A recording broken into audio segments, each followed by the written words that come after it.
Welcome to Hustle and Flow with Heather Hubbard, episode 117. Hi, I'm Heather Hubbard, and I was a litigator, partner, and practice group leader at an AmLaw 200 firm. I know what it takes to rise to the top. I also know all too well the toll it can take on your personal life. So how do you shine bright without burning out? How do you embrace your ambition without selling your soul? You're listening to the Hustle and Flow podcast. Welcome back. I am your host, Heather Hubbard. Thank you so much for joining me this week. If you have not yet left a rating or a review, I would love it if you would do so. On your iPhone, if you're listening on that podcast app or on some other app, all you have to do is give it a rating. Those are the stars, as well as a review. They are really helpful in getting the podcast out to other attorneys. So if you find the podcast valuable, if you really get a lot from it, I would really appreciate it if you would pay it forward by leaving a rating and review. So today we're going to go a little bit behind the scenes to talk a little bit about how I started this business, but it's really intended to help you decide whether or not you want to start your own business. And I get that many of you may not have this aspiration, but so many of you do. I know from our mastermind interest forms that many attorneys want to at least dabble in some kind of side hustle, whether it is just a creative pursuit or it's truly this desire to start a business that might at some point replace their career practicing law. And then I know others are just interested in stories about starting your own companies, even if they would never do it themselves. So I hope that you find this podcast interesting and entertaining, even if you have no desire to ever start a non-legal business. For those of you that have been toying around with the idea, though, and you're wondering, how do you really make it work? And you're wondering, should you do it or not? You're going to love this episode. So you've been asking for it for a while, and I'm finally doing it.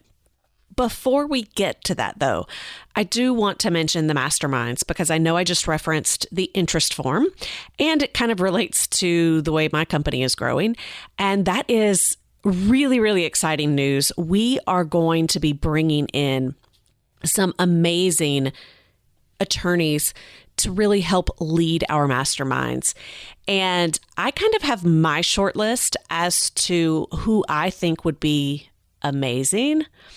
They're people that I trust. I value their opinions. I would love to learn from them. So when you're thinking about, your own personal board of advisors and your own mentors and who you would absolutely love to learn from. Someone where if you could just have access to ask them questions, you would just love it, love it, love it.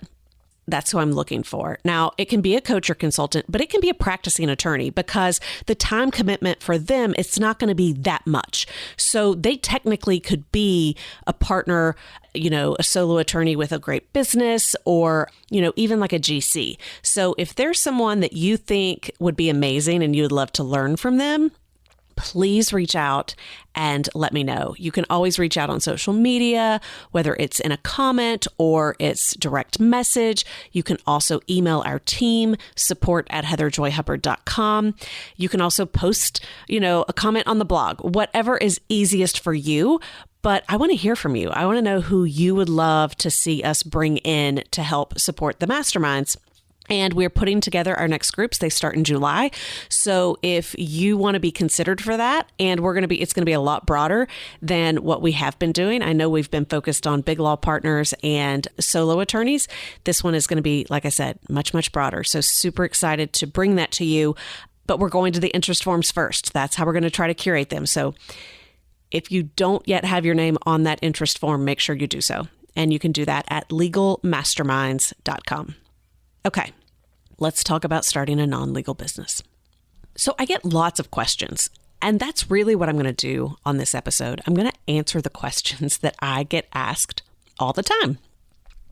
And the first one is, how do you know if you have a good idea? Like, how do you know if it is a viable concept where you can go start the company and make money and make a living? Okay, so the answer is there is some work you can do around that to try to test it, to try to validate it, but there is no guarantee. Like, you don't need to be an entrepreneur if you're wanting some kind of guarantee as to the success of this business concept. That does not exist, right? If that existed, you would see two things. One, you would see a lot more people opening companies or, their own businesses because they would know it's a sure thing. You'd also see a lot of people not opening businesses because they would see it's not a sure thing. The stats are kind of scary as to how many businesses go under within the first few years. And that stat never scared me because my theory was always, well, I've always been at the top. And this kind of goes to, the Beyonce quote, which is, I'm not a betting person, but if I'm going to bet on something, it's going to be myself. And I have always had confidence and know that I have been able to come from a background where I did not have connections, I did not have contacts, I did not have access to certain things, and I was able to make it. And I was able to come from a background where I was told you couldn't do certain things, both in college and in law school, and I did them. And because of that, I just felt the confidence that I could go be successful. I wasn't worried about those stats. That said, the stats are the stats. So if you want that guarantee, you probably do need to look at your track record. You probably need to look at your own confidence. If you've not beat the odds over and over again, it might be an uphill battle. And if you want it to be easy and you want success to happen quickly, may not be a great idea, because one of the reasons why I think a lot of businesses go under is because people were not prepared to start those businesses to begin with, and they give up way too early. So if you need overnight success in order to feel good about starting this company, probably not ready.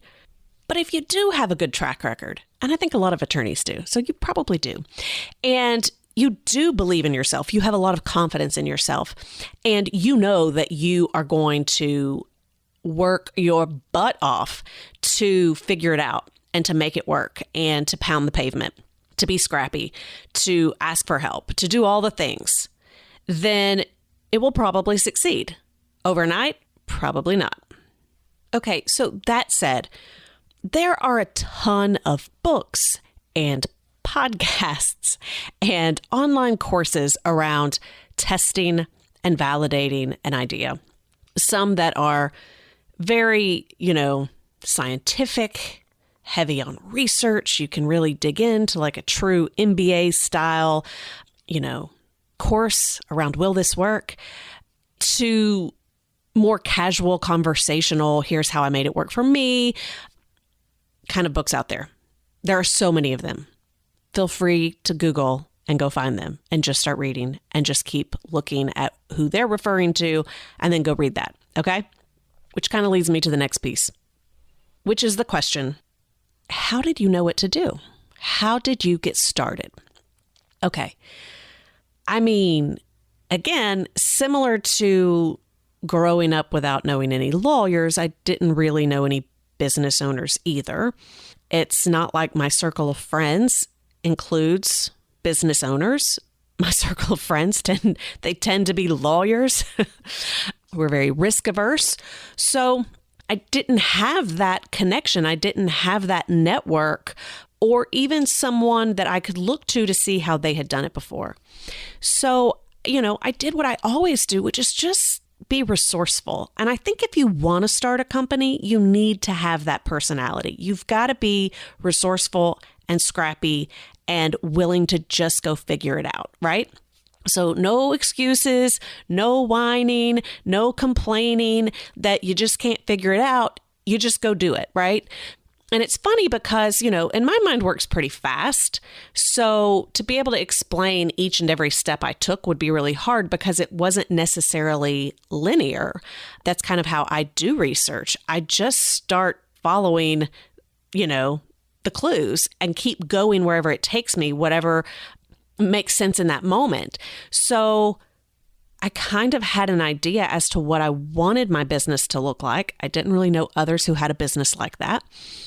And so I just Googled the heck out of different aspects of what I wanted my business to look like, hoping that I could figure out how to piece it together. And I started to then get ads from, because Google's great like that, as is Facebook, I started to get ads from people who did kind of have businesses like I wanted. I did not even understand the concept of an online business when I was out there trying to figure out how to create the business I wanted. And what I learned was that's what I was wanting to do. I just didn't know that there was a name or this huge industry around it. And so I just started listening to people and following people and reading books and reading their blogs and watching their websites and watching their social media, not because I was interested in their content, but because I was interested in what they were doing and how they were running their business. So you've just got to get really curious and start watching others, even if there's no one out there that's doing exactly what you want to do. There are still people out there that have probably done something that's at least a little bit like what you want to do. And so you got to look at all of those aspects and then figure it out. Okay. So you really just have to be scrappy. That said, and this is a huge caveat, I don't know if I've ever talked about Kolbe on here before, Kolbe.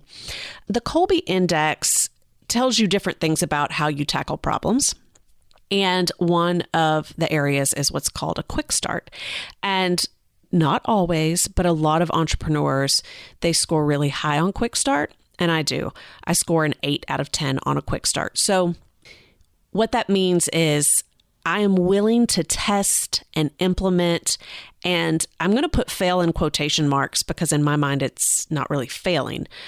But if one thing fails, if one thing doesn't work, like I just move on to the next thing. Everything is a test to me. Everything is, let's just see if it works. Let's put it out there. Because in my mind, that's how you figure it out. It's not through this beautiful, gorgeous, well, thought through plan. And there's nothing wrong with that. Absolutely nothing wrong with that, right? You guys know I'm a planner. But sometimes we get so bogged down in those details that we never get started. And what we have outlined is not going to work. And so we're not willing to pivot or be flexible. And at the beginning, I think you really have to be. So the short answer is I did not know what to do or how to get started. I just got started. All right. Now, I didn't get this question early on, but I get it a lot now, which is, you seem to be an overnight success. How were you able to succeed so quickly? Okay, here's the deal. I appreciate that. That is an awesome compliment, but it's not true. It's just not true. I started this company, I think it was technically like November 1 of 2014. So I'm 4.5 years in. And I assure you that this company was not an overnight success.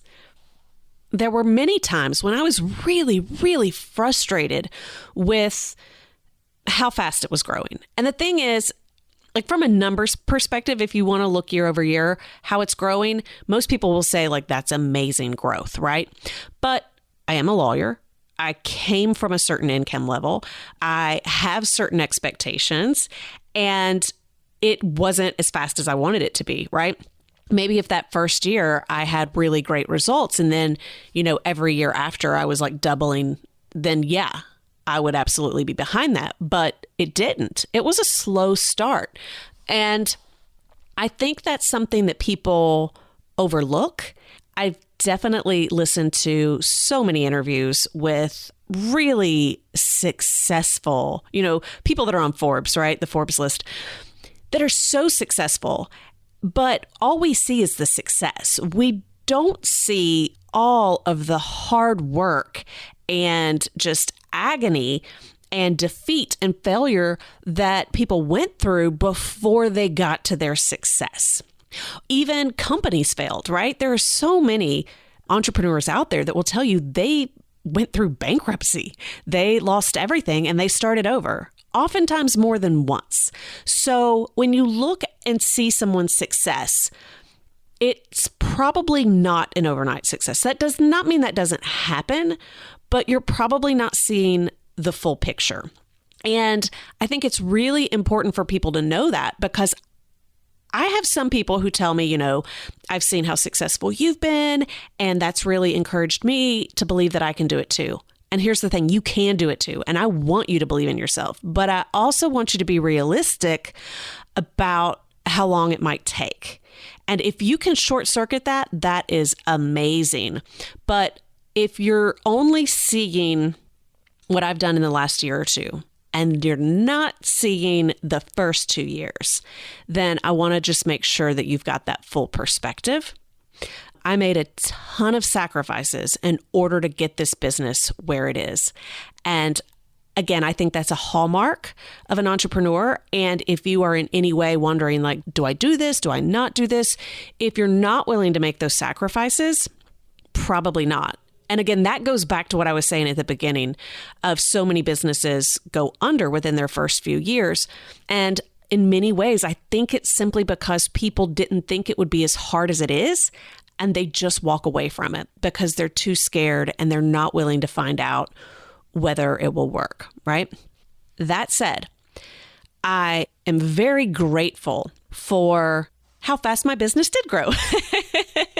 Because in many ways, even though it was very slow, and I want you guys to know that, there are so many others who have been in business the same amount of time I have, and their business is not as successful. Okay. So I fully appreciate that and don't want to discount what I have been able to accomplish. And in that sense, if I was going to give you a tip on that, I really think it's about being willing to put yourself out there and being willing to fail. Because there were so many points along the way where people did not get what I was trying to do, and they didn't fully understand it. They did not understand the business model.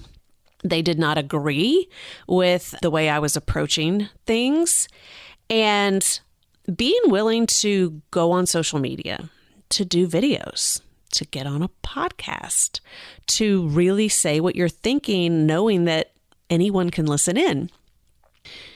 There's a lot of vulnerability that's required to do that. And, the lawyer in me that was so concerned about my reputation and how will this look, if I had let that part of me lead my business, it would not be where it is today. I had to be willing to put myself out there in a way that I was willing to deal with whatever the consequences might be. And there are definitely people out there who are naysayers of mine.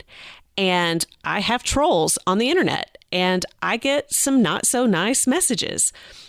People, in the legal community, other attorneys, like, it gets back to me what they say about me and my company and what I'm doing. So in that sense, like, if I am worried, right, about what people think about me and how I'm putting myself out there, that would totally hold me back. I would be lying if I said it didn't bother me at all or it didn't hurt. I'm really just disappointed more than anything that people are like that, but I know that's about them and not me. And so I brush that off and I just keep going because I know my vision and I know what I'm focused on. So you really have to be willing to be out there, because not everyone will agree with you. And if you are a lawyer and you're leaving the legal profession to start a non-legal business, I assure you, you are going to have plenty of people who are naysayers and don't even want to see you succeed, right? Again, that's about them. But you have to be willing to go beyond that. And you have to be willing to fail. I mean, I have put certain things out there that didn't work. It just did not work. I mean, it flat out failed. But I was willing to do it. And through each one of those times, I've learned so much. And I do think that's why I have reached the level I have as fast as I have. It's because I just keep trying. I just keep putting things out there, and I'm willing to do it wrong in order to figure it out to do it better. And so it's kind of funny. Did I mention this on a podcast or on a social media post? I don't know. But the Life and Law Planner, right? That's a really good example. I had no idea how to do that. And I knew that there was going to be risk involved, but I just went to work around putting that together. And people have commented on Facebook, a lot of my ads, where people will be like, they'll tag their friend and say, oh no, this person took your idea or whatever. So it's obvious this person has been talking about doing something like this for a long time.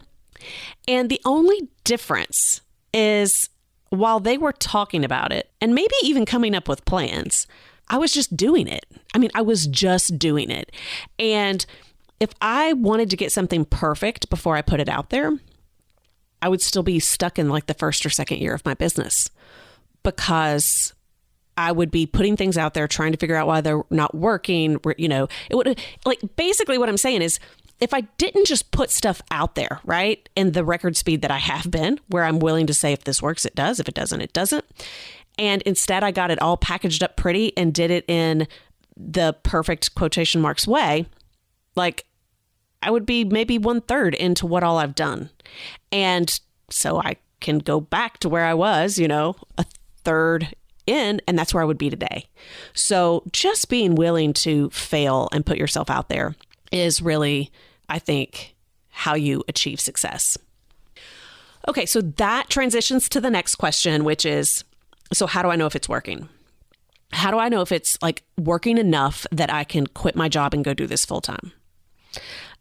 Okay, so first off, I never dabbled really on the side because I don't have that kind of personality. I'm an all-in kind of girl. So, when I was a partner and practice group leader, I was all in. And even though I could have been working on this at home at night and on weekends or whatever else, I couldn't because I was already working at night and on weekends being a partner and practice group leader.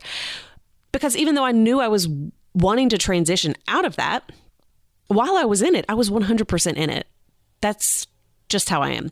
So I knew that I had to walk away in order to be 100% in on this. And so I think I have shared, I didn't have a great plan because I didn't have the time to even think that through. So I may not be able to give you the best advice on that. But I do think if it's going well enough that in your mind you can then grow it or scale it, you can always just look at the money, right? And then do the math on it if things are going well. But the truth is, it's a matter of being all in. It's a matter of being all in. So the question is, if something's going well on the side and you're like, is this now the time for me to quit and go do that full time? Well, the question is, are you willing to go all in on that? Are you willing to eat, sleep, breathe it? That's how you'll know, because it's going to be successful if you do that. But if you're hoping that it's just going to be this cush opportunity on the side, probably not.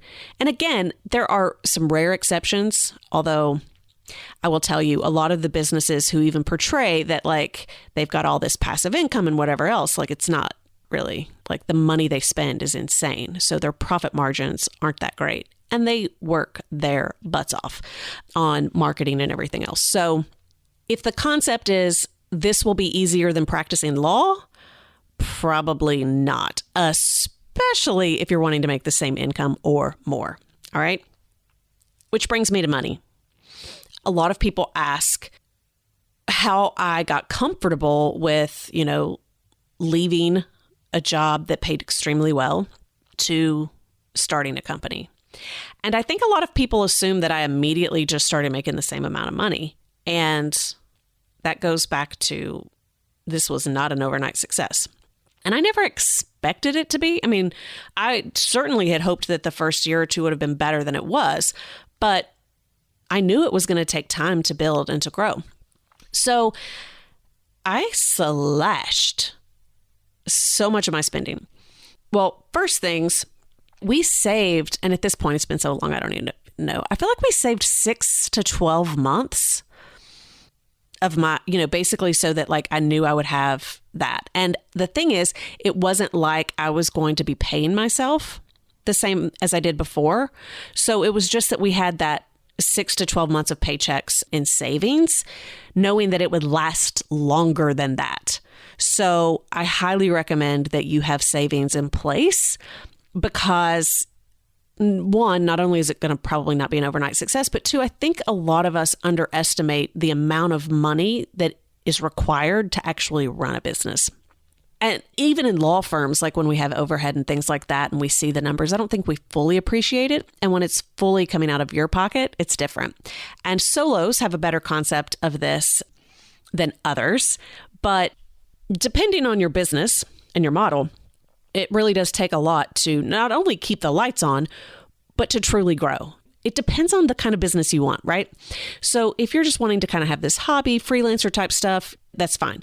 But if you're wanting to, have something that maybe has, retail, brick and mortar is going to grow, have lots of employees, anything like that is going to take money to truly invest and grow it.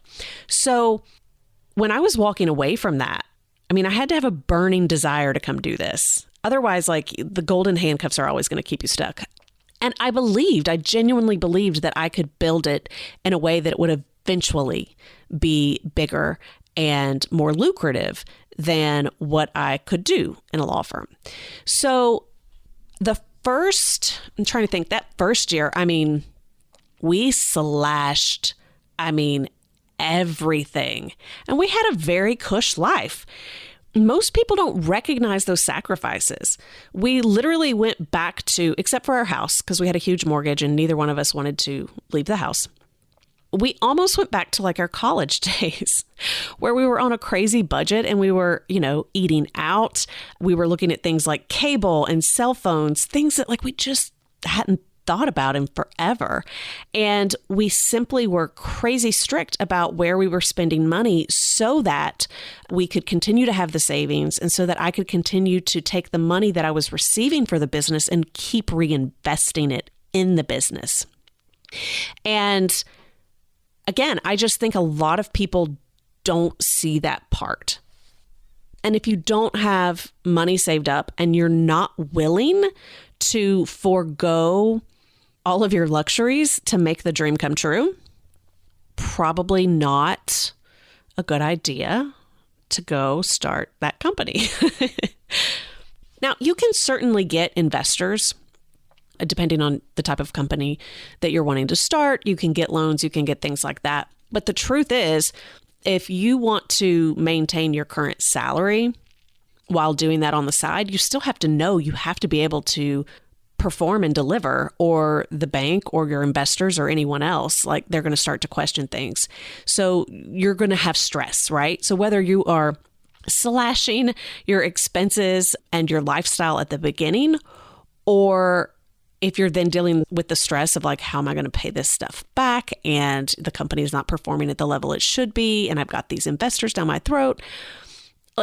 You got to be willing to deal with that stress, knowing that you truly are investing and going all in because you love the idea so much.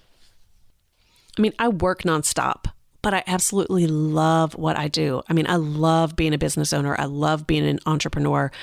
It's hard for me to ever I'm forcing myself to read fiction books because otherwise, all I'm doing is reading books, listening to podcasts because I just love it. I'm just drinking it up. And I think that is a bit of an entrepreneurial mind.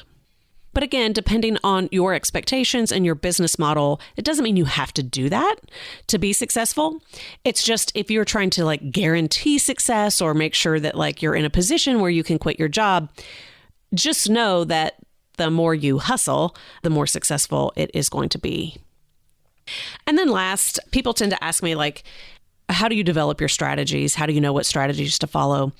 That is really the same as what I teach you guys on the podcast, at Life and Law Live, in the masterminds, wherever. It's all the same. It's in the Life and Law Blueprint, which is free. Vision, strategy, goals, execute, execute, execute, execute, execute. That's it. That's it. So, the vision doesn't really change much. The vision has stayed the same. And so each year, the strategy it's getting us one step closer to that vision. And you guys know I get super focused. So I stay focused and I just do things. I put them out there, but I give them enough time to make them work. I don't just throw them out the window. I want to have lessons learned. So I want to know what worked, why it didn't work, and I'm constantly adjusting.